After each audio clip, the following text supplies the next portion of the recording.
All right, welcome to the second edition of our NASEP speaker series for the North American Society for Early Phenomenology.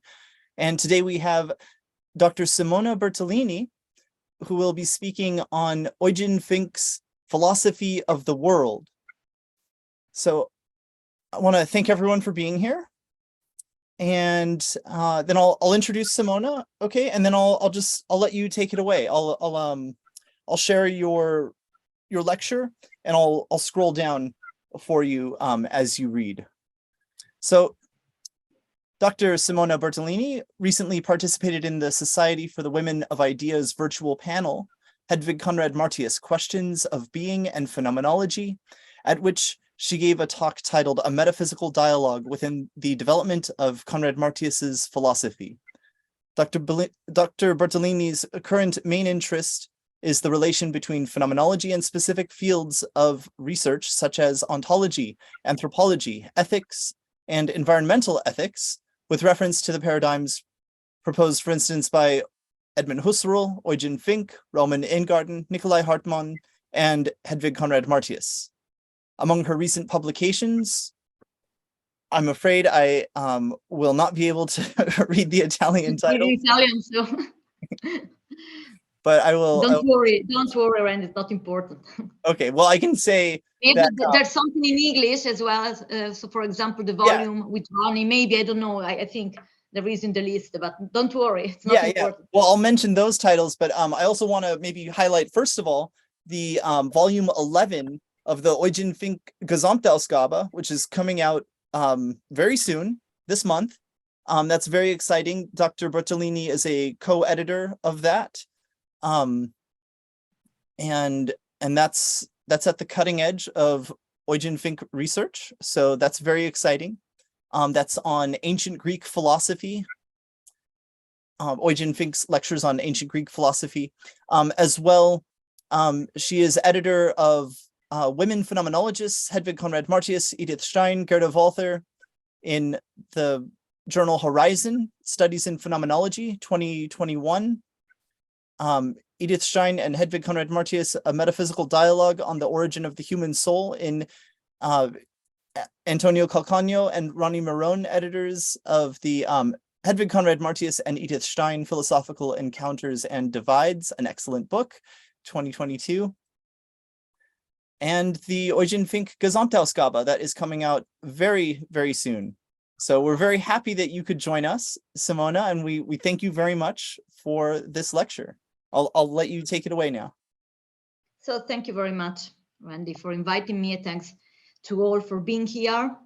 Do I have to wait that you present the paper, or can I start? Yeah, I'll start sharing it now. Tell me when I can start. Yeah, okay, perfect. Here you go. So what I would like to do in this lecture is analyze the notion of word that is at the center of Eugen-Fink's philosophy after Husserl's death and World War II, in the years in which Fink was professor at the University of Freiburg, after being the assistant of Husserl for 10 years until 1938. As is well known, in several works and lectures after 1945, Fink describes his philosophy as a philosophy and ontology of the world, while indicating this notion, word, as the heart and the pivot of a new and post-metaphysical ontological proposal. So I would say that today, this is our topic, our focus, the last assistant of Husserl that, after Husserl's death, intends to develop a post-metaphysical ontology of the world in the context of a project to which he dedicates many writings and courses at the University of Freiburg. Well, in this regard, I could list many titles. I'll limit myself to mention works such as Welt und Ähnlichkeit, Sein und Mensch, Sein Wahrheit Welt, Alles und Nichts, works in which Fink describes his philosophy of the world from different perspectives. In this regard, I take the opportunity to remember that all Fink's works, seminars, conferences, manuscripts, and notes are being published in these years within the Eugen-Fink-Gesamtausgabe, whose academic point of reference is the Institute for Transcendental Philosophy and Phenomenology at the Bergische Universität Wuppertal, around the professor Alexander Schnell.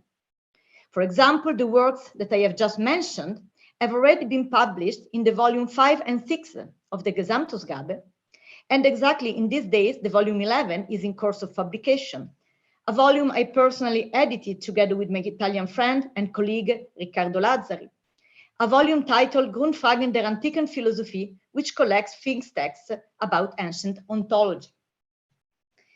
So let's get back to us, to the concept of word. I am going to divide my lecture into two parts. A first part in which I will summarize Fink's description of the word while considering some statements in his works of ontology. And then a second part in which I will try to answer the question, what is Fink's word? What are the implications of this notion, which is fundamental to understand Fink's reflections after the war, not only in the ontological field? Hence, the structure is simple. In the first part, I am going to list certain information, which I am going to interpret in the second part. As for the description of the word, Fink begins to provide definitions of it in his academic courses in the second half of the 40s. In Welt und Ähnlichkeit, he explicitly claims, I quote, "Word is the birth of being. For this original event, we don't have and we cannot have any appropriate names. Since all names are at home in the open field of beings, we call the opening itself the birth with the name the word." End of the quote. In addition, Fink specifies that the word has to be read of as the totality of beings, not in the sense of a sum of beings, but in the sense of the wholeness, which is always forgiven in our relation to beings, and which cannot be grasped and understood as such. This difficulty to grasp the word, to define the word, he argues, surely contributes to explain the fact that neither the history of metaphysics nor the human being in her natural attitude have focused on this mundane totality, while focusing instead on the variety of single beings and things. A sentence expressed by Fink on several occasions in this regard is, "Because of the too many trees, we don't see the wood anymore." A sentence already used by Heidegger in his course about the fundamental concepts of metaphysics in 1929, a course attended by Fink as well. Thus, humans live in this strange situation. On the one hand, we always take for granted the word totality and presuppose this totality as basis and horizon of our experience, which means that the word is the closest thing for us of which all of us have knowledge. But on the other hand, the word is also the furthest thing for us, because when we are asked to define it, we cannot grasp it and even tend to forget it. Of course, man can try to provide simple definitions of the word totality, but actually these definitions are false definitions, which presume to describe the word through notions concerning the things which are within the word. For example, already in his first course in Freiburg, titled Introduction to Philosophy, Fink rejects the definition of word, such a sort of container of things, such a sort of big thing, as if the word were in the space, had an own size, could change its size, and so on. In other words, since the word is not a thing, but the field in which all things appear, it cannot be described through categories which are normally used to refer to things. As Kant has already declared in his transcendental dialectic in the Critique of Pure Reason, and both Husserl and Heidegger have underlined, starting from the evidence of the word's forgiveness. Well, it is exactly this forgiveness that in Fink's philosophy suggests to acknowledge to the word the role of ontological origin of being, an origin for which a post-metaphysical thought has to find the right concepts, categories, and the language. In this regard, Fink speaks of cosmological difference, with reference to the difference between word and intramundane beings, thus reinterpreting Heidegger's ontological difference, referred instead to the difference between being and beings, Sein und Seiende, ontological and ontic. Another crucial element in this regard is Fink's explanation of the relation between word and subjectivity, inasmuch as the former, he says, is neither objective nor subjective. The word is not objective because, as already said, it cannot be thought of as a universe of objects, and at the same time, it is not even subjective, inasmuch as it cannot be reduced, for example, to an image of the word, ein Weltbild, or a vision of the world, eine Weltanschauung. In this context, Fink explicitly indicates a difference between his philosophy and that of his masters, Husserl and Heidegger, since he argues, I quote, that the most meaningful theories about the world that we have in our present, the theories of Husserl and Heidegger, do not overcome a subjective notion of the world. Both of them understand the world as a subjective horizon, Husserl as an horizon of experience, and Heidegger, at least in Being and Time, as the horizon of the pre-comprehension of being. End of the quote.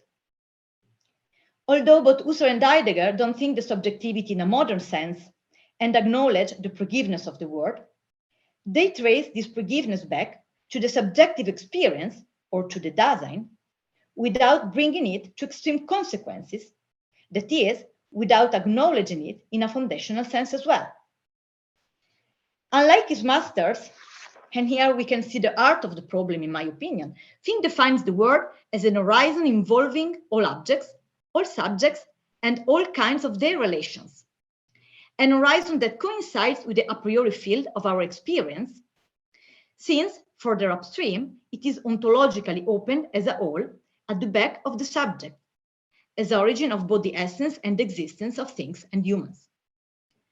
As Fink claims, being is the gift of the world, to which the human being is always opened as ens cosmologicum, given that humans are the only entities characterized by the possibility of presaging and remembering their origin. In this sense, the history of philosophy itself should be understood as an history of attempts to decipher this presage.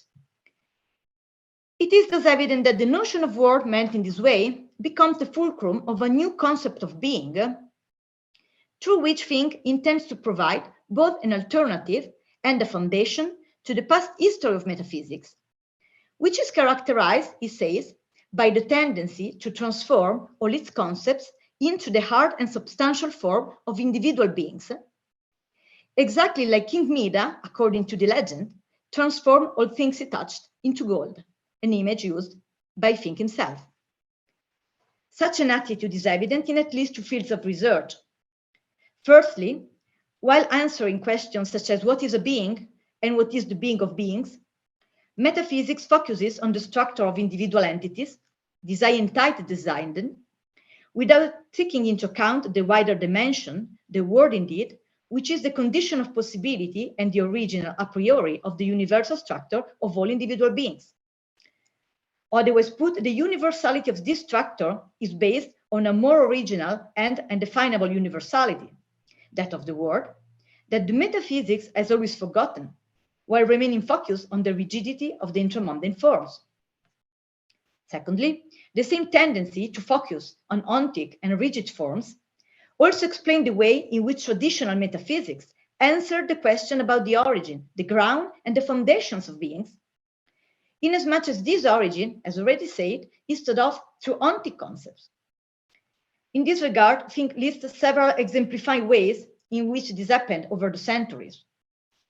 For example, when philosophers absolutize and declare the sensual a specific ontic domain, such as matter or spirit, or when they absolutize an eternal essence behind the phenomena in the finite realm, either in a theistic or in a pantheistic version. In spite of the differences, in all these cases, we find an ontological separation between what's found and what is founded, as if they were two substances, two things, linked by substantial relations. The first metaphysics, in this sense, is for Fink the philosophy of Plato, because of the Platonic demarcation of a transcendent ontological level coinciding with the essence of phenomenal beings. So rather than following all these dreams of metaphysics, Fink proposes the philosophy of the world as an alternative way to circumscribe the origin and the foundations of beings, and from there the structure of things themselves. In other words, and this is a crucial point, the name world in Fink's philosophy after the war refers first of all to an ontological dimension, coinciding with the original forgiveness of world totality, which is alternative to traditional notions such as God or absolute. As said, it refers to a new way to think both the ontology of phenomenal things and their first origin. So now the question, how can we describe this origin? How does Fink conceive the world as ground of beings? Summarizing in a very simple image, I would say that the word coincides with the process of manifestation and appearance of phenomenal beings within the phenomenal dimension, with the original and dynamic event through which the realm of phenomena and beings emerges as a unitary field of appearance. I quote in this regard from the work Welt und Ähnlichkeit. I quote, "In the birth of the world, a pure gift of being takes place, which makes everything appear, which brings everything to existence in space, in time, and in a visible feature. The being reveals itself while making originate a variety of existing things in a world. Gift here means donating life, giving the birth in the light, authorizing the existence. But it is not a fabrication and a creation from nothing. It is rather a bringing out, eine Hervorbringung, in the open. But that which is brought out is not to be understood as if it already existed before. On the contrary, in the giving birth, in the open clearing Lichtung of the world, every being receives its dimension of reality. We can say that it emerges for the very first time in this birth in the world." End of the quote. The origin from which everything receives its being is the word meant as the appearing of the field of appearance and being itself, as the big play, an important notion in Fink's philosophy, thanks to which humans and gods and all things on earth are put into play as intramundane beings. So conceive the origin is not a substance, but a continuous becoming, for the comprehension and description of which Fink rejects any substantial models that understand the becoming as a sort of original life, which boils under and through the individual forms of nature and reality. Instead, the word process that Fink has in mind is not a substantial life, but coincides with the transition from nothing to being, from nothing to the spatial-temporal sphere in which all things can have their being according to their variety. As Fink claims, the word is the merging of the time that gives time, of the space that gives space, of the appearance that gives appearance. In order to express the process of this word appearing, Fink often uses an image and affirms that the play of the word is the struggle, the fight between sky and earth, thus recalling Heidegger's terminology. In Sein und Mensch, a text based on a course at the beginning of the 50s, Fink claims, for instance, that the struggle of the word, der Weltstreit, the struggle between sky and earth, is the original jump, der Ursprung, that releases all that is. Otherwise put, sky and earth are the words, the symbols, through which the philosopher tries to express the inexpressible. That is the word process, which cannot be expressed with the ordinary language, usually referred to the ontic dimension. We can also say the sky and earth are the two focuses, the two poles around which the phenomenal manifestation of the world arranges and gathers. As for the former, the sky, it alludes to the above-mentioned openness of the illuminated clearing in which things can reach their form, their spatio-temporality, and their visible feature, thus reminding Heidegger's concept of aletheia, the unverborgene designs. Also in this case, Fink uses some images to clarify the specificity of this dimension. Just as the rising sun overcomes the hiding veils of the night and gives determination and visibility to all things, so the ontological dimension of the sky is the illuminating power of being, the Lichtmacht des Seins, in which individual beings are gathered, each with their own limits and forms. Hence, the sky dimension is the phenomenal dimension, the dimension where things appear and manifest themselves, thus the dimension in which human experience is possible. The earth instead is the opposite direction of the world event, that is, with Fink's words, the dark mother's womb which gives birth to all things and takes them back as their grave. Whereas the sky is the dimension of the openness in which the structure of things is evident, the earth alludes to the lack of structure of the closure that releases the totality of beings while maintaining them bound to itself. Fink claims the earth ripens the things in its closed womb and gives birth to them in the light, and keep all its children in its wide rest. It's like the terrestrial ground, which is both presence in the openness and the limit of what is present. The earth is the manifestation of what is closed in itself, is the unity that flows under the multiplicity of things, the unitary and permanent abyss, the eternal night, which gives space to the separation of the intramundane beings. End of the quote. So summarizing, we can say the sky and earth, in their struggle and reciprocal reference, are the magnetic poles, so to say, of the unitary and complex ontological dynamics the thing calls world, meant as the perpetual and restless movement between the birth of the phenomenal field and the abyssal limit of such a field.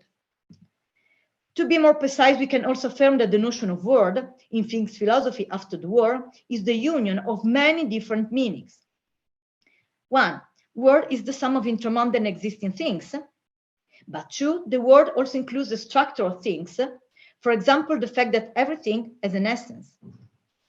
And three, but word is also the all realm, the all open field in which things manifest themselves according to their structure, and in which human experience becomes possible as well.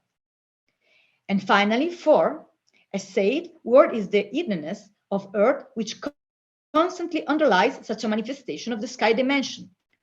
Thus, I would conclude this first descriptive part while arguing that Fink's concept of word is a complex and layered concept composed of several implications that have to be kept together in order to follow the philosopher's arguments in the many works that he wrote after the war. Seen in this perspective, philosophy, according to Fink, has to face the challenge to follow the clues of human experience until it reaches the cosmological conditions of possibility of experience itself. Like all human activities, philosophy, together with these questions, emerges within the world and presupposes the human openness to the world, though it differs from other activities in that it tries to decipher the sense and the origin of this openness. Such a difficult research has characterized the whole history of metaphysics, an history which, for Fink, has been trapped in the labyrinth of the intramundane being without finding the way to embrace the origin of the labyrinth itself as a whole. When this happens, and the world becomes the authentic object of philosophy, this means neither that the labyrinth turns into a transparent knowledge, it is not Fink's case, nor that the metaphysical tradition is completely overcome with a sponge, so to say. This means rather that both the phenomenal richness of the world and the richness of the history of philosophy are traced back to their unitary roots and reinterpreted in light of them. So now the second part, obviously I would like to say more things while describing Fink's philosophy, but I prefer moving on to the second part of my lecture, the decisive one in my opinion, which is not descriptive, but aims at interpreting what I have just said. As a matter of fact, one thing is understanding the structure of the concept of word, and one thing is understanding its philosophical meaning. And I say this because I remember a funny situation of mine that I lived several years ago. I remember when I was a young scholar, I studied Fink at the beginning, and I couldn't understand the content of the single works, but I was fascinated by them, of course, but I couldn't understand the meaning of Fink's philosophy as a whole. And I kept on asking to myself, what is this? Why did Fink, the last assistant of Husserl, write such things? And I have to admit that I even came to think that, okay, the second philosophy of Fink is simply a dogmatic version of the second philosophy of Heidegger. Of course, it is not the same. It is not the case, sorry. It was, I think, the result of my desperation, but I even came to think of it. So that's why I want to give an interpretation, to propose an holistic interpretation in light of which to interpret the single works. So I repeat the question. What is the meaning and the goal of Fink's cosmological proposal? What are its coordinates? Also in this case, I would say that we are in the presence of a layered conception based on several influences and traditions. So there are many elements to keep together once again. The first element is surely the influence of Heidegger, which is evident both in the terminology and in the ontological question, since we know that the question about the being of beings and the attempt to develop a post-metaphysical ontology is a priority in Heidegger's thought as well. But also many terms used by Fink are widespread in Heidegger's writings.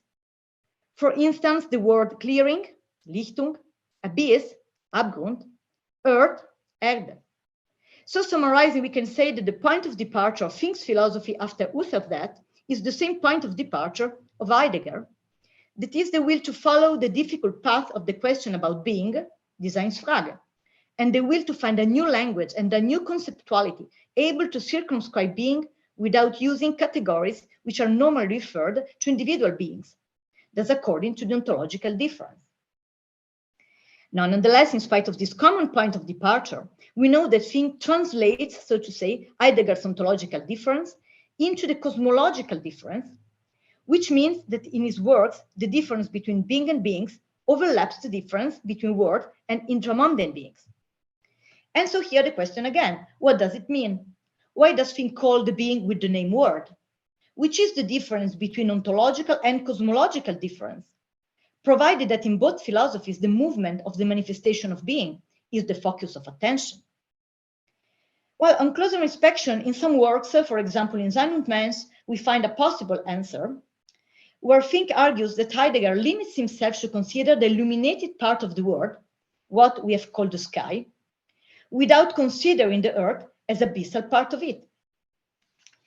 It is true, Fink says, that Heidegger speaks of abyss and earth, too, but his earth is only the limit of the phenomenal field, and not an ontological dimension which bears the phenomenal field.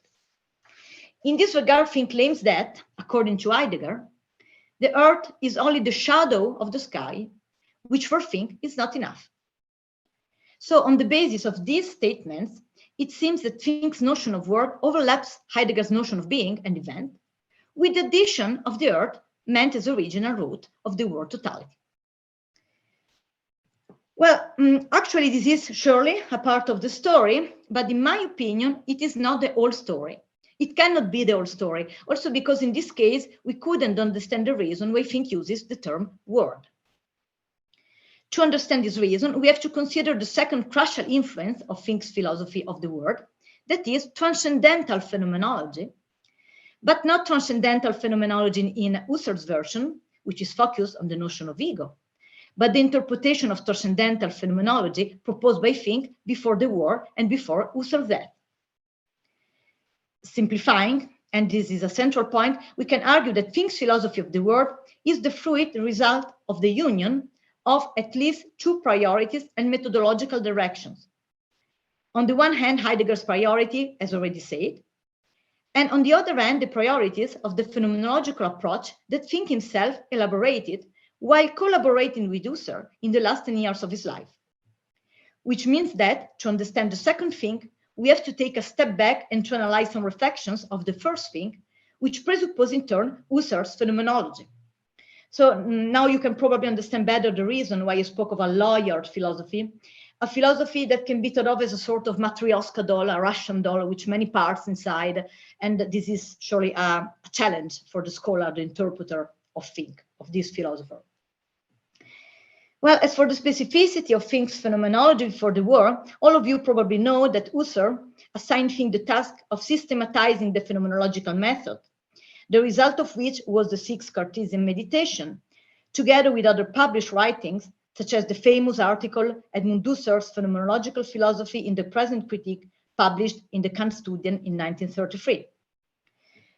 Of course, I confirm that these are valuable, very valuable sources, even if the difference between Husserl's phenomenology and Fink's concept of phenomenology is not evident here, probably because Fink was prudent when making public statements. Better sources in this regard are the notes he wrote privately in the same years, notes that are now published within the Eugen-Fink-Gesamtausgabe, volume 3. To be clear, I am going to quote some of them. For example, only because the constitution of the world is finished, fertig, objects, beings can come to constitution. And again, from a constitutive and intentional perspective, the completed world precedes the individual beings. And in this regard, in the private notes, Fink also explicitly distances himself from Husserl. I quote again, in Husserl, the phenomenological conception of the world totality is limited to the unlimited evolving of the intuition.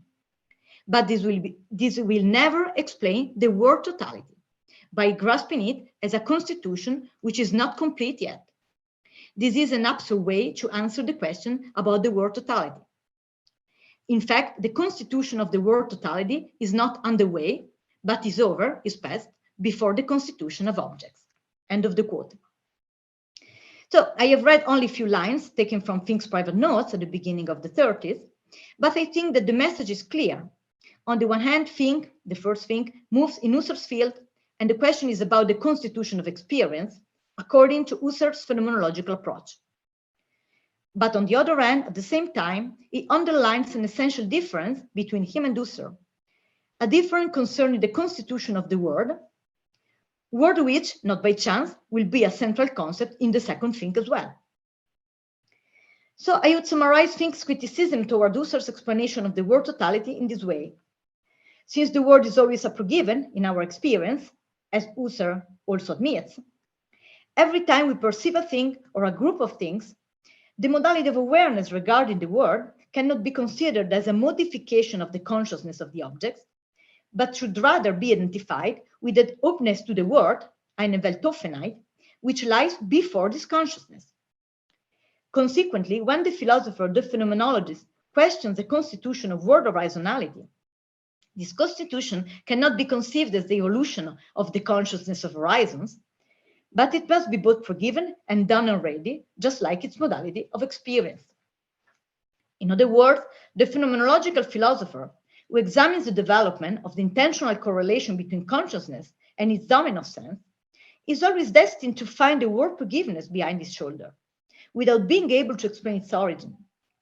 In order to get over this limit and to extend the phenomenological explanation to this further level of problems, it becomes thus necessary for phenomenology to overcome its initial stage and penetrate into a deeper transcendental field situated above and beyond the subject-object correlation. The way in which Fink describes this field of constitution in his notes is quite shocking, at least from a phenomenological viewpoint, inasmuch as he defines the constitution of the forgiveness of the word as the first step, the first moment of the ontification of the absolute, implying, in addition, a meontic and non-ontic relation between the being of the word and the nothing. It is then evident that the central word here is not consciousness, is not ego any longer, but absolute, since the self-origination of the totality of the word, in conformity with its modality of experience, must necessarily happen before the consciousness wholeness, and consequently be regarded as an origin which is absolute, free from the consciousness itself. In addition, since the word coincides with the space of being, its constitution has to be thought of as a meontic, as an originative movement beyond the ontic field as such. The relationship of absolute origination which is being discussed is, therefore, between being and nothing, or more precisely, between the nothing and the way in which being is structured in the style of the word before all objects. According to Fink, this is the speculative conclusion towards which a coherent performance of the phenomenological reduction leads, in line with Husserl's adherence to the things themselves. Accordingly, phenomenology, at its ultimate level, is destined to become a meontic phenomenology, eine meontic, a definition which is surely one of the elements in which Fink's conception of phenomenology differs more radically from Husserl. Well, it's exactly this absolute constitution of the word totality that represents the art of the ontology of the second Fink, with the difference that the meontic phenomenology has been now transformed into a form of ontology that aims at examining the idea of being in a post-metaphysical way, thus sharing Heidegger's goal. And that's how the term word becomes now the generic title of a new philosophical system, which includes the constitutive stages of Fink's previous phenomenology, although treated within a philosophical context where the phenomenological question about the origin of things' experience has evolved into the question regarding their ontological conformation, while the absolute constitution of the word wholeness has now the ontological importance of the metaphysical concept of ground. So what I am trying to say is that the ontology of the second Fink, unlike the ontology of the second Heidegger, in my opinion, is still full-fledged, a phenomenology, and more precisely a phenomenology of the word, since its goal remains the analysis of the origin of the structure of the word experience, which means that this structure, the logos of the word, the logos through which things appear, remains the polar star of Fink's arguments, a polar star that he will never give up. Hence, we can summarize the difference between Heidegger and Fink like this. It is true that both of them try to rethink being in a post-metaphysical direction and without resorting to anti-categories. But Heidegger, while rethinking the problem of being, is not afraid to make explode, so to say, the structure of the word, for example, through his poetic thought. Whereas Fink puts together the rethinking of being and the process through which the structure, the per-given structure of the word totality, appears as condition of possibility of our universal experience of individual things. In arguing this, I don't mean that the notion of logos, the notion of structure of the word, the notion of reason is the only central notion in Fink's philosophy. Of course, also considering that Fink usually focuses on dynamic concepts to refer to the word. First of all, the concept of play, thus overcoming all traditional philosophies that insist on the rigid forms of things. Rather, what I mean is that Fink doesn't give up the structure of the word and continues to assume it as an undeniable point of reference of his reflections, while tracing this structure back to his mundane, playful, and dynamic origin. In other words, the fact that the philosopher insists on this origin doesn't mean that the rational moment of the word is denied. Rather, it is completed and founded. If we interpret Fink's ontology in this way, that is, as an ontological translation of a phenomenology of the word, it is easier to understand the reason why he speaks of word and not directly of being, like Heidegger. Accordingly, the terms Fink himself used for describing phenomenology at the beginning of the 30s are valid for his ontology as well. Also, this ontology is guided by the question about the origin of the word, an origin which is not separated from the word itself, but coincides with the emerging and appearing of it, as field in which both things and human experience become possible. We can also try to compare this framework to Husserl's phenomenological approach by claiming that Fink dilutes, so to say, the form and existence of individual beings in the process of their appearing, by overcoming and grounding the naive realism of our natural attitude, just like Husserl did, with the difference that this process, for Husserl, maintains the notion of ego as central point and coincides with the process of genesis of subjective experience, whereas for Fink, it is the absolute process of manifestation of being, thus a process which can be thought of as an alternative to the answers of traditional metaphysics concerning the notion of ground and foundation of reality. Otherwise put, in Fink's philosophy, we find a phenomenology that doesn't deny the importance of phenomenal analysis, of course, but integrates this analysis through the power of speculation. After all, Fink is explicit in this regard when he claims, in his lecture Sein wahre Welt, that Husserl's phenomenological research, though crucial, is not philosophy yet, since it doesn't imply the question about being as such, and specifically about the essential and not phenomenal being of the origin of the phenomenal dimension, exactly the same sphere of problems to which Fink's notion of word refers in its layered meaning. Nonetheless, so in spite of these differences between Fink and Husserl, I think that Fink's philosophy of the word, until the end, is a peculiar version of phenomenological reduction, according to Husserl's definition of reduction in the first volume of Ideas, where Husserl claims that while shifting our gaze from the intermundane things on the absolute consciousness, we don't lose anything. We don't lose our ordinary experience of the world, but on the contrary, we achieve the absolute being that includes in itself and constitutes all intermundane things.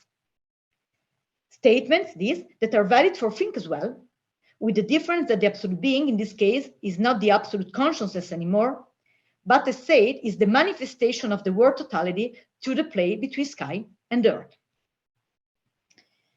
Well, before concluding, I'd like to focus briefly on two additional elements. First of all, I would like to mention another name, maybe an unexpected name, that has had an incredible influence on Fink's philosophy, together with the influence of Husserl and Heidegger. And I am referring to the name of Hegel, which is constantly present in Fink's reflections, both in the first period and in the second one. The presence of Hegel is indeed evident between the lines of some statements of the Sixth Cartesian Meditation. It is explicit in several private notes, and after the war, several Fink's lectures and courses in Freiburg focus on the interpretation of Hegel's philosophy, with particular reference to phenomenology of spirit. It is true that Fink's ontology developed through the constant dialogue with many philosophers of the Western tradition, ancient philosophers, Kant, Nietzsche, and so on. But among all these names, I think that Hegel has a privileged position, inasmuch as Hegel provides a theoretical model able to combine the above-mentioned Fink's priorities. On the one hand, the priority to provide an answer to the ontological question of ground. On the other hand, the priority, the phenomenological priority, I would say, to conceptualize a notion of ground coinciding with the genesis of the whole structured dimension of phenomena. Otherwise put, Hegel provides a philosophical model able to combine Heidegger and Husserl's phenomenology reinterpreted in a cosmic version. Of course, I can examine in depth Fink's interpretation of Hegel here, since I would need at least another hour, but also more. Suffice to add two specifications. First of all, Fink considers Hegel as a model, as a philosopher who contributed to go over the metaphysics, to overcome the metaphysics, but not completely. More precisely, he defines Hegel as a two-faced Janus, who overcomes the metaphysics and remains a metaphysical philosopher at the same time. He goes over the metaphysics for the reason I have already mentioned, that is, for the fact that Hegel elaborated a dynamic notion of absolute ground, coinciding with the development of the phenomenal sphere itself. But the same philosophy, according to Fink, is still a metaphysics, since the dynamic absolute, Fink says, is finally hypostatized and teleologically goes in the direction of a transparent knowledge of the absolute itself, hence following the theoretical criteria of traditional thought. In this sense, we can say that Fink follows Hegel's model, but with reserve and not unconditionally. He keeps Hegel's conception of the relation between phenomena and absolute, but also eliminates both the notion of sublation, Aufhebung, and the goal of an absolute knowledge. As a matter of fact, Hegel's Aufhebung is transformed into a reduction, whereas the myth of an absolute knowledge is replaced by the admission of the insurmountable human finitude. Nonetheless, though Fink always takes a step back if compared to Hegel, it is beyond question that the dialogue with Hegel plays a central role in the genesis of Fink's philosophy of the world, reason why Hegel can be mentioned as a third main influence together with Heidegger and Husserl. Of course, without denying the importance of other names as well, such as Nietzsche or Heraclitus. It is not coincidence that the term play, which is so important for Fink, is present in Hegel's Phenomenology of Spirit as well. And it is not coincidence that, if we retrace Fink's interpretation of Phenomenology of Spirit, we find exactly the same steps through which he describes the transition from the natural attitude to his cosmological thought, where the philosopher reinterprets the natural attitude in light of the origin of the world totality. In both cases, in both Hegel and Fink, the elevation to philosophy implies a gradual fluidification of the forms of the world, with the difference that Hegel, as is well known, encompasses this fluidification in a wider process, in which the absolute finally reaches the knowledge of itself, a conclusion that is not valid for Fink's world. Well, now the last question that I would like to raise, the decisive question maybe, is about Fink's conception of phenomenon. Because I say that Fink is a phenomenologist until the end, I say several times that the word as origin of being is first of all the origin of the phenomenal field. So accordingly, raising this last question is necessary now. What is phenomenon according to Fink? And this question is all the more important since Fink's statement sometimes suggests the impression that the world, the totality of the world, the process of manifestation of the world, has an ontological meaning that is separated for human experience and from the modern meaning of phenomenon. Reason why some scholars in the past explicitly raised the question, can we think of Fink's notion of world without the reference to humans? In such a case, this notion wouldn't be a phenomenological notion any longer, but would limit itself to be a fascinating revival of the ancient cosmologies. So this is my personal answer to this question. On the one hand, no doubt, there is a revival of the ancient cosmologies, of the pre-Socratic cosmologies, as evidenced by the rich analysis that Fink devoted to Heraclitus fragments and to pre-Socratics in general. But on the other hand, I think that asking if Fink's work can be considered without the reference to human experience is a false question, since Fink's point of reference and point of departure coincides until the end with the human experience, which means that all his ontological conclusions cannot be separated by it. With a very clear example, of course, the natural world also evolved before human beings appeared on Earth, but the idea of a world without human beings remains a human idea, remains part of the human experience. And this human experience is exactly the field, the phenomenal field indeed, in which the notion of world gains its sole sense. As already said while speaking of the first thing, the world is always behind our shoulders, but it is a word, it deserves the name word, only with reference to the way in which we understand this totality that is always forgiven behind us, which confirms its phenomenal meaning. In this regard, returning to Fink's definition of phenomenon, in the word Sein varied Welt, he distinguishes between two meanings of this term, both present and combined together in his conception of phenomenon in light of the word totality. Phenomenon, Fink says, is both Anschein and Vorschein, a couple of words that we can translate in English as semblance and appearance, but it is just an hypothesis of mine, and that Fink traces back to modern and ancient philosophy, respectively. Anschein is the phenomenon meant as appearance for a subject and in relation to a subject. In this perspective, Fink says the thing is also independently from a subject, but it becomes a phenomenon only when a subject can grasp it. So in this case, the light of appearance, the light that allows the object to appear, depends on subjectivity. Instead, the phenomenon is meant as Vorschein, when its appearance presupposes a movement belonging to the thing itself, not to the subject. According to the second meaning, Fink says, to appear means to manifest oneself in the clearing, according to a movement which takes place together with the being of a thing. In this case, the relation between being and human knowledge, the possibility to know a thing, is based on the strict relation between being and clearing, Sein und Lichtung. While given these two conceptions of phenomenon, the modern one and the ancient one, Fink specifies that both of them trace the appearance back to an intramundane entity, either a subjective entity or a thing, and proposes a third conception, which is a sort of synthesis and mediation of the following ones, a conception that indicates the coming to being of the whole world as seat of the appearance of the phenomenon, required by both the appearance of individual beings and their appearing for a subject. We can thus conclude by confirming that the notion of phenomenon is crucial for Fink, but also that the pivot and the heart of Fink's ontological phenomenology is not the origin of phenomena, but more originally, the origin of phenomenality as such, the origin of the whole dimension of phenomena, an origin that coincides with the ontological condition of possibility of individual beings, and at the same time of the forgiven horizon of our experience as finite humans. Thank you very much. Thank you. Thank you, Simona. That was wonderful. Well, I certainly have questions. I'm going to open it up to the folks who are here, first of all, and take it away. So anyone can go ahead and raise your hand, or just raise your hand and I'll see it either way.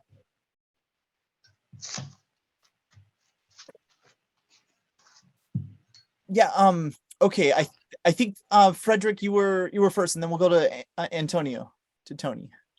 Sure, thanks so much for a wonderful lecture. I would like it if you could say a little bit more about speculation and the speculative character of Fink's work in contrast to perhaps phenomenology that is not speculative in that sense. Could you say a little bit more about Fink's method and the character of his thought as speculative? Yes. Do you want to list the questions, or can I answer immediately, Randy? Yeah, of course. Yeah, you can go ahead with this one. Yeah. Okay. So what about speculation?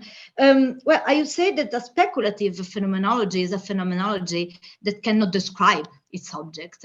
And I would combine this term speculation to the famous constructive phenomenology described by Fink in his Sixth Cartesian Meditation, where he says from the beginning, Husserl's phenomenology is a regressive phenomenology, both the static phenomenology and the genetic phenomenology. Now we go over.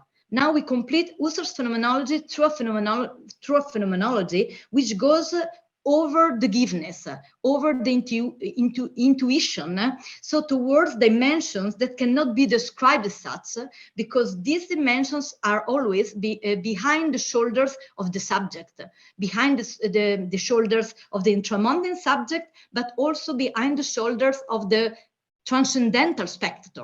So the only method that we have to develop this constructive phenomenology is to construct indeed. But what does it mean to construct? To construct means to use imagination to indicate, to use a language that is not enough. So it's a sort of dogmatic, I would say, phenomenology, but not dogmatic in the sense that this phenomenology wants to stiffen a new transcendent dimension. Dogmatic in the sense that it uses, as I said, a sort of imagination. It's not a rigorous phenomenology anymore. There is a sort of challenge. And in this sense, Fink says that there are many topics which request this new method, phenomenological method. For example, the topic of birth, the topic of death, the topic of early childhood, the topic of intersubjectivity. The topic of intersubjectivity is very important for Husserl as well. I think, for example, of the Fifth Cartesian Meditation. And in this regard, it's very interesting to compare Husserl's Fifth Cartesian Meditation and Fink's reinterpretation of Husserl's Fifth Cartesian Meditation. Because Fink says, okay, Husserl speaks of monads, of communication among monads, but it's not enough, because every monad has a role in a family, as an history, as a culture, that is, as a dimension under his shoulders. And phenomenology has to understand the origin of these horizontal dimensions as well. How can we do it? We have to construct. But what does it mean to construct?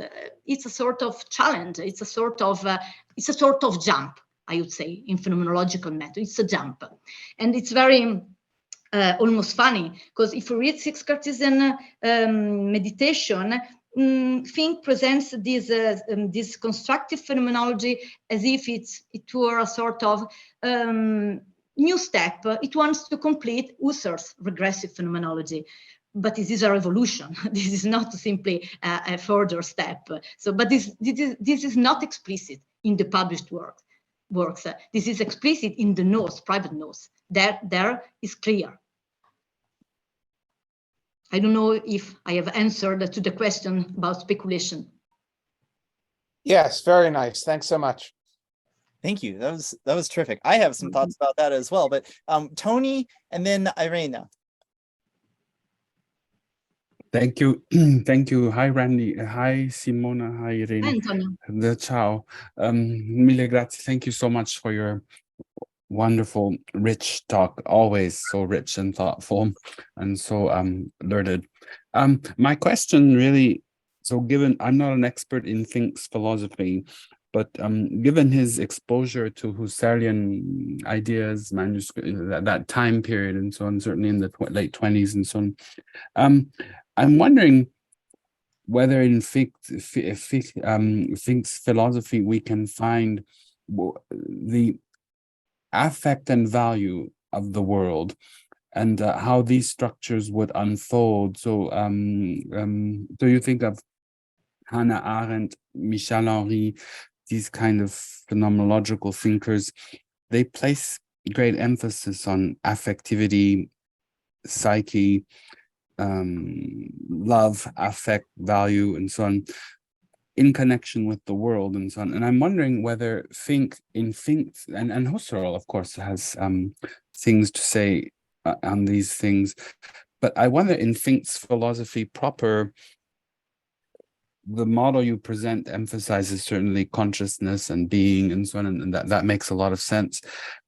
And whether Fink would see these kind of connections to the world unfold in and through subjectivity and intersubjectivity, or being itself and others, or whether they have their own unique structures that manifest other possibilities or compartments with the world outside the traditional frameworks that one finds, let's say, in a certain reading of Heidegger or a certain reading of Husserl even. So I don't know if that makes sense.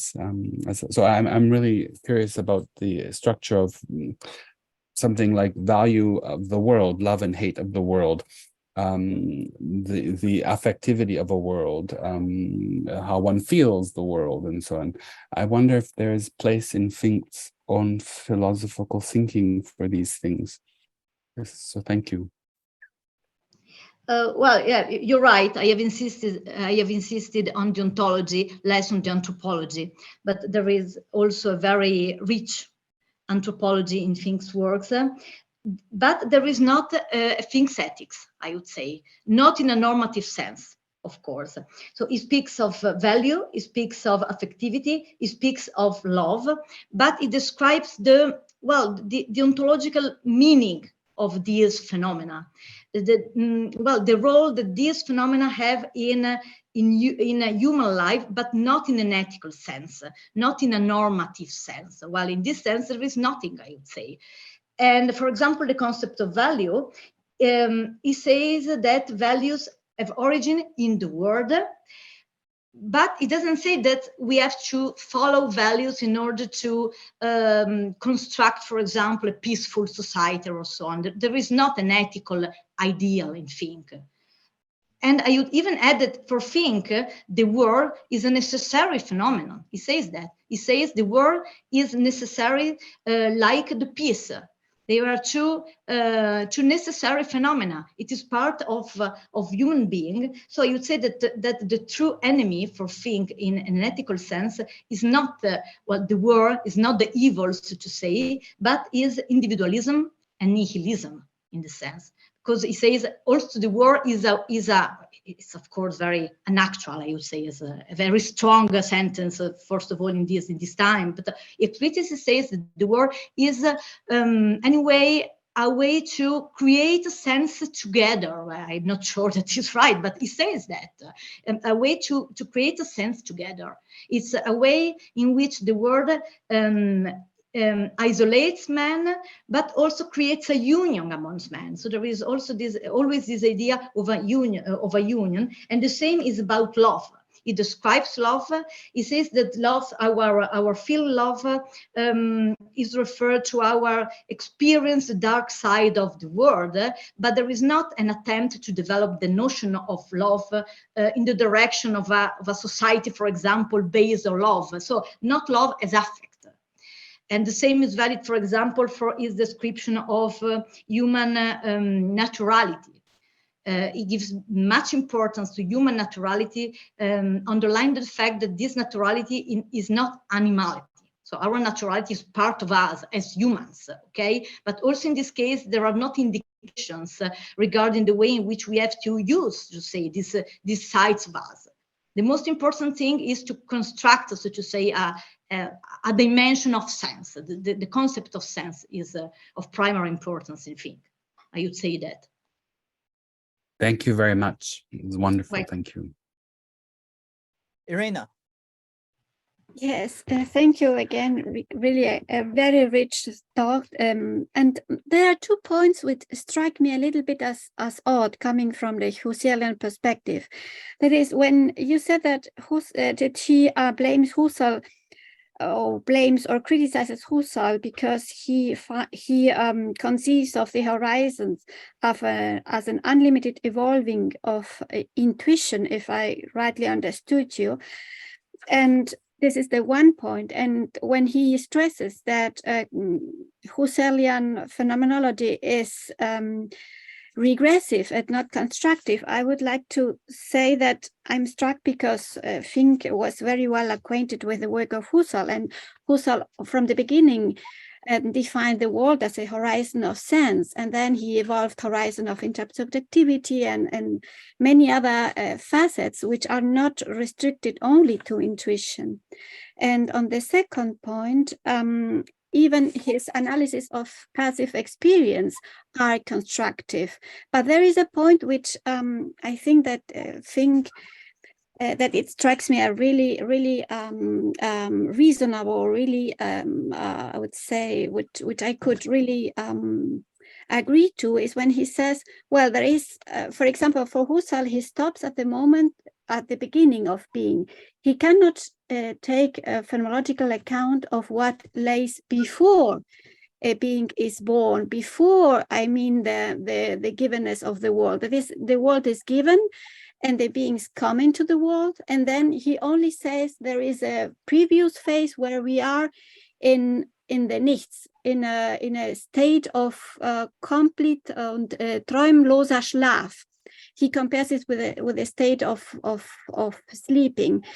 But he cannot get a step backwards because there is no phenomenological evidence for that. And I would like to know if how does he account for this abrupt coming into life? Because the metaphors of earth and sky may be, well, in a cosmological sense, maybe they are more like poetic accounts. But how is this transition from this nothingness to being? I would like to know, really. Thank you very much. Thank you very much, Irene. I try to answer because, well, as said, I really think that Fink's conception of phenomenology is a revolution in phenomenology. So probably you think this is not phenomenology anymore, and probably Husserl, well, thought the same, or would have thought the same if he had read the notes of Fink, I think. So it's a really revolution. It's as if Fink said, well, we follow the evidence, but at a certain point, we have to admit that the evidence finishes, so to say, in our experience, and transcendental constitution, so phenomenological analysis, has to correspondence to this jump, as said. So what do? We have two ways, so to say. Either we follow this underconscious experience, but starting from the ego. So what Husserl does, for example, in the volume 42, as you know very well, or we have to imagine, said, a sort of alternative transcendental dimension. And in this case, you probably ask, what is this? This is not a transcendental dimension anymore. This is a metaphysical dimension. And Fink admits that. Yes, he says this is speculation, this is metaphysics, and it is not a case, in my opinion, that in many also published works of Fink in this period, we often find analogies between phenomenology and metaphysics. For example, in the famous article published in the Kant-Studien in 1933, we find this comparison between phenomenology and metaphysics. And it's not clear the reason, because we can understand the reason why he compares phenomenology and new Kantianism. But metaphysics, why? Because Fink, saw also in the first period, phenomenology as a sort of replacement of metaphysics. But of course, the topic of phenomenology is not the topic of Husserl's phenomenology anymore. Is a replacement of the concept of ground, is something more, but reached through the gradual regression, starting from the ego, a regression which then has to make a jump, indeed, to jump in order to understand where is the origin of the world in its soulness, of the being in its soulness. But there's not evidence anymore, of course. So you're right. We cannot understand why this is phenomenology. I think that phenomenology is in the point of departure. But this is valid also in the second thing. I have said also the second thing is a phenomenology. Why did I say that? Because the point of departure is always the attempt to understand the genesis of our experience. But this is the only phenomenological strong element in Fink, in the first and in the second period, I would say. Thank you very much, Simona. Welcome. That's very clear. May I say something here? I wonder what you think, Simona, about the these striking parallels between Fink's overall evolution of phenomenology and, for example, Conrad-Martius. You know, that there's a lot of really interesting convergences in the structure of phenomenology and the relation to Husserl's transcendental phenomenology. I mean, it's definitely, I think, done in a different respect by Conrad-Martius than it is. You know, Fink continues this transcendental phenomenological line, but as well with Husserl, but later into phenomenological metaphysics. But whereas Conrad-Martius, you know, moves in this other direction with her real ontological reduction, which could also be thought of as a hypothetical or even a speculative sort of move, the opposite of Husserl's reduction. And you know, it just strikes me that just before your conclusion, you know, you bring up the power of speculation, and that this is a peculiar version of phenomenological reduction that Fink is doing. And this kind of discussion of speculation, to go back to Frederick's point in the first question, you know, it just strikes me as a very a rejoining of the Conrad-Martius evolution of phenomenology in that sort of way. But also there's the revival of ancient cosmology, and perhaps even in Conrad-Martius a bit more of the ethical, affective, valuational, and theological domain that is perhaps not the main concern of Fink.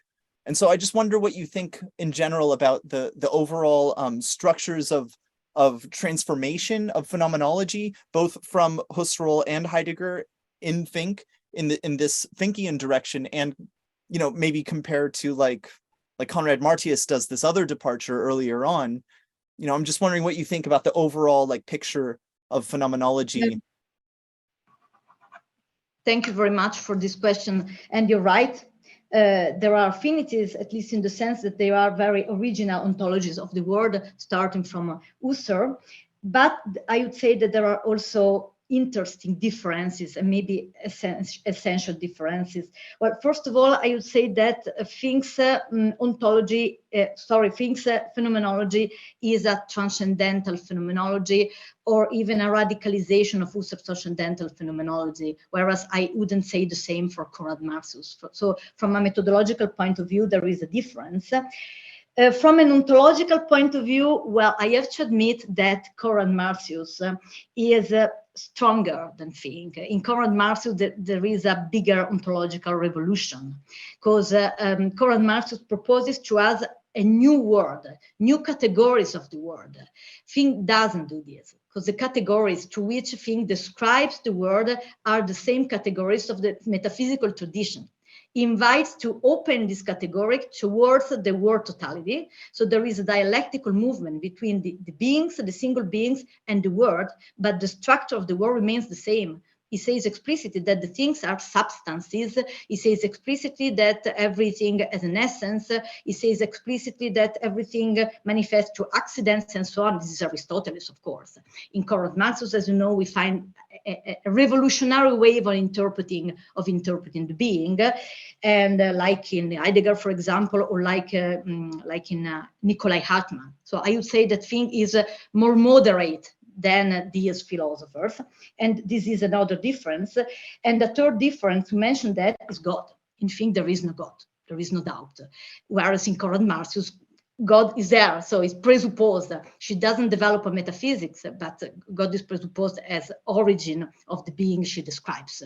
On the contrary, Fink, on several occasions, says we don't have to think of God anymore. See, in this sense, he follows the legacy of Nietzsche explicitly. God is not there. The word is a replacement of God. So it's an atheistic philosophy in this sense. It's a big difference. Very cool. Thank you. There is another question, Rimao. Yeah. You can go ahead, and I want to note. Kimberly. Kimberly wrote me. Yeah. Kimberly, I see that you have to go, or had to go. Thank you for being here, Kimberly, our leader here in NASEP. And Yeah, I think, Simona, you have to go in like 8 minutes or so. Is that correct? More or less, yes. But Okay. 10 minutes, no problem. Okay, well, with that in mind, Ramal, you can go ahead.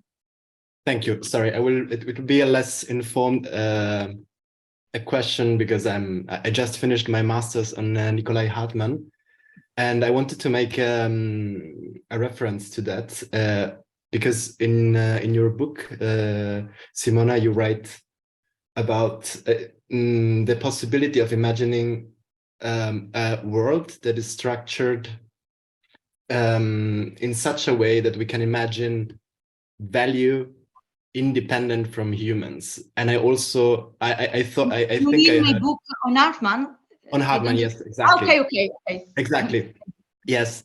And I in your contribution today, you made a reference about the possibility of finding something like that in the concept of world in Fink, and I wanted to understand if there is something connection in Fink that has to do with this kind of independent values and not only an independent world that has something to do with independent values, that has a connection with what you wrote in your book on Hartmann. Thank you. Thank you very much for this question. Well, I would like to say that there are analogies in this sense, but unfortunately there are not analogies because I would like to follow this path of analysis, but there is no mention to the value of the word.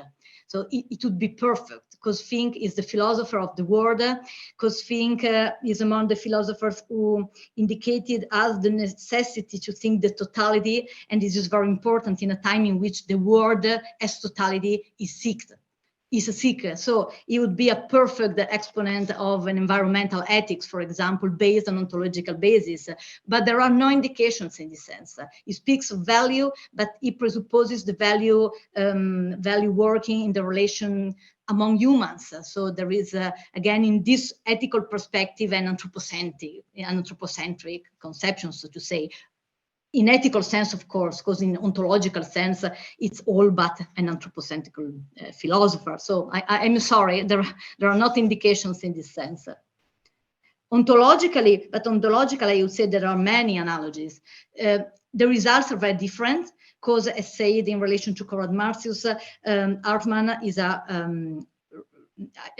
ontology is a realist ontology, whereas Fink's ontology is an ontology as a result of a transcendental phenomenology. So the method is very different, but the result is very similar because we have the man, which has the central role in a whole world. So it would be very interesting to compare the two positions, but only from an ontological point of view, not ethical.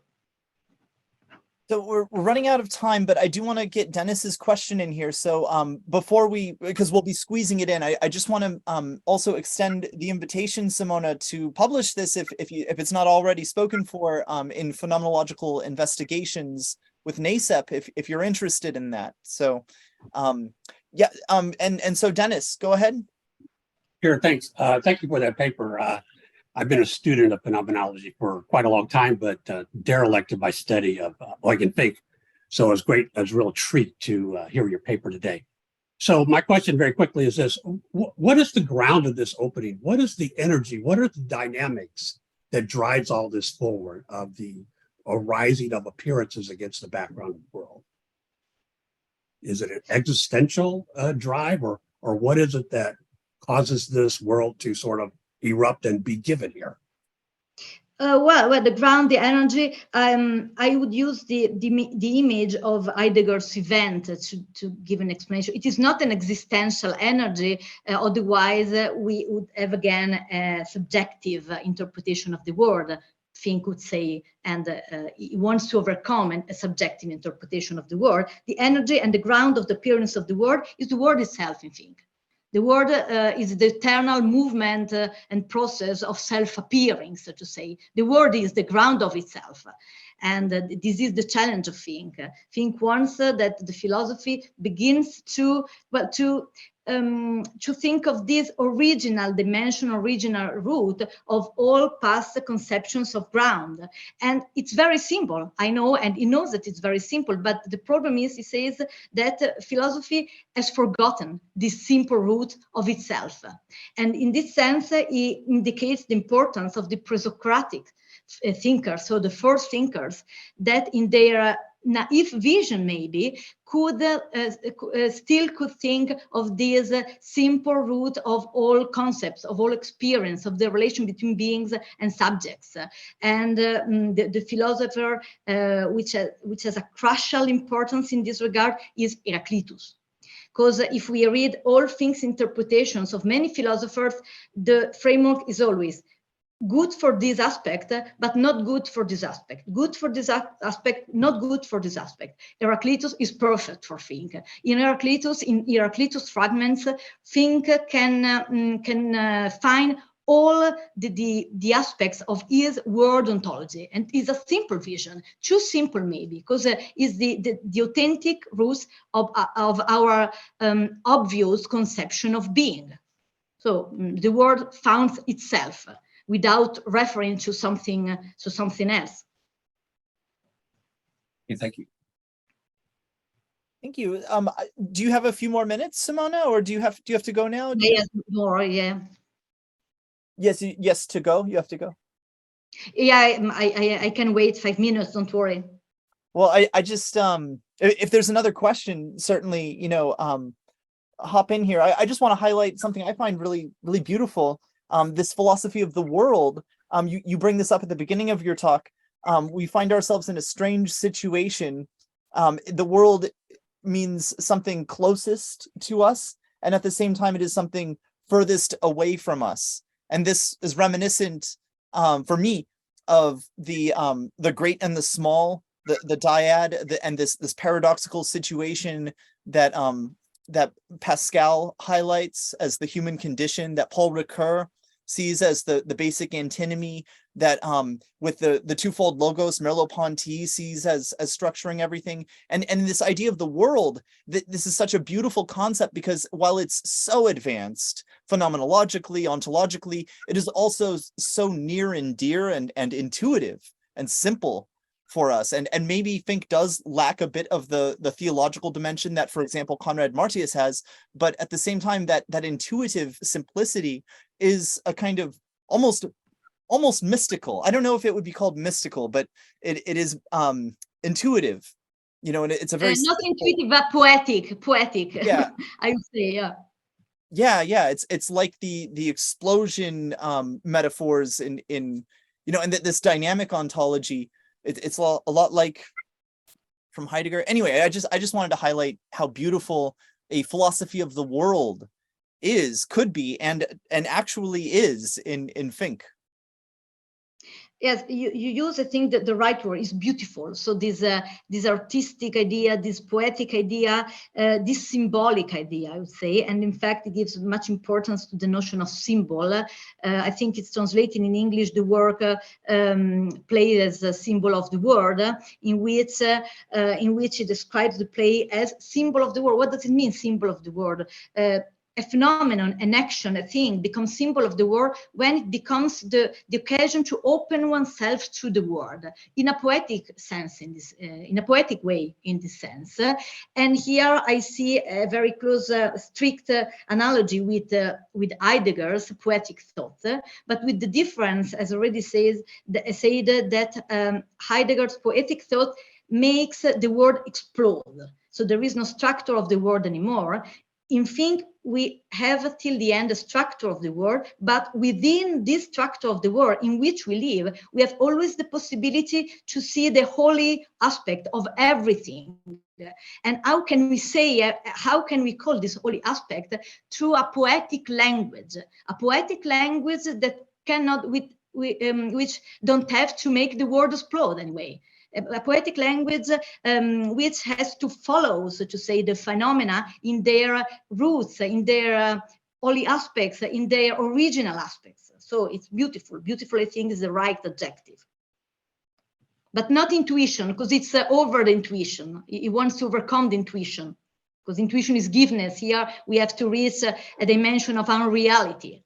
Unreality, he says, is higher, ontologically speaking, than reality. Yeah, thank you. Beautiful. All right, well, with that, I think I will bring our meeting to a close. And I just want to thank again Simona for doing this. It was Thanks beautiful. to you. Thank you. Thank you. Thanks to all of you.